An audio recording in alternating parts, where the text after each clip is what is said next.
Абдекаров работает из центра. Здесь чуть-чуть тащит на себя. И опять атака слева сдвоенная. Вот второй удар Фроец не ожидал. Просто в теннис головой поиграл в какой-то момент. Очень плотно заряжая. И опять слева. Очень хороший стартовый взрыв показывает сегодня Алимардан. И ловит тут же на встречном движении хорошо Филиппа. Ну и так на секундочку не забываем, что Фроец на третьей строчке рейтинга полулегковесов. Алимардан в этот рейтинг пока не входит. Да-да-да, экс-чемпион полулегкой весовой категории.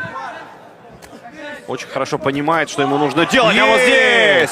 Там немного подкосились ноги у Филиппа Фройца. Есть! Еще одно попадание, можно добивать, идет вперед. Алимардан, начинается борьба, минута 45 еще есть. Будет цепляться, отчаянно будет цепляться сейчас за эту борьбу Филиппе. И сам, возможно, попытается навязать, но нет, поднимаются, и какой перевод! Насколько хорош сегодня Алимардан.